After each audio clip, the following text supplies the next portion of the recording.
Okay, I'm going to make a big table here and to explain how these ions work. It doesn't work beautifully, but you kind of get the idea. So we're going to go like this, and I'm going to have a line going across, and then kind of a big space, and the line going across. Okay? And what we're going to do, we'll have 4 categories of how an ion's named. So the most common that you see are the 8 and the ite. And there's the per-8, like permanganate. And then there's the hypo-ite, like hypochlorite, for example. So those are kind of the 4 common categories of what your standards fall under. And so what you mostly see it with is like with a halogen and an oxygen. So that's perchlorate. This is chlorate. This is chlorite. And this is hypochlorite. Is that okay? So to distinguish between the 4, and that could be for any halogen. So you could take bromine, whatever. This is perbromate. And then bromate, bromite, and hypobromite. Whatever halogen you wanted to pick. Normally what you see is like there's only 2 to choose from, so you don't need the hypo and the per. So this is nitrate and nitrite. Is that okay? Following the pattern. Yeah. There's also sulfate and sulfite.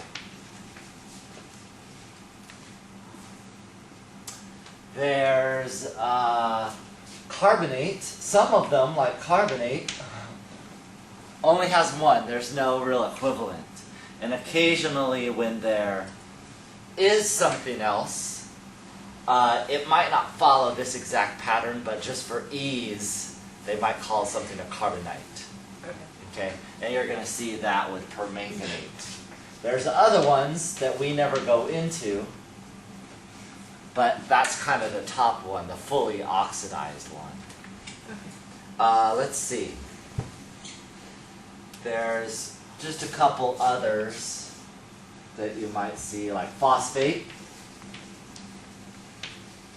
You can guess what phosphite looks like. It does exist, but it's just not in your textbook. It's PO3, 3 minus. And it's the one that goes under.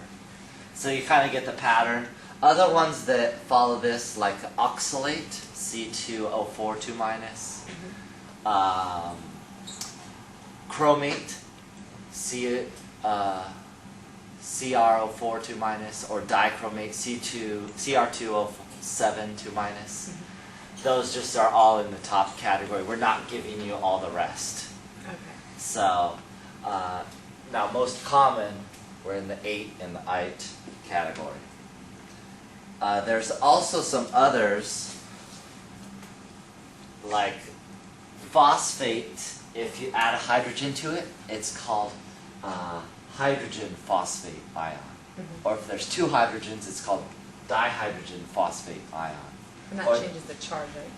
It changes the charge, but it keeps it in the 8 category.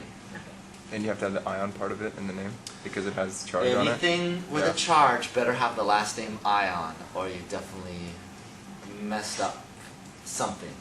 So all these have the last name ion. So bromite ion. Okay, so if you're naming something, you better put that ion at the end. So hydrogen carbonate ion is another one. So those are some other oddballs. And the other thing is, the things with odd charges are things that, if you look at your periodic table, are in odd columns.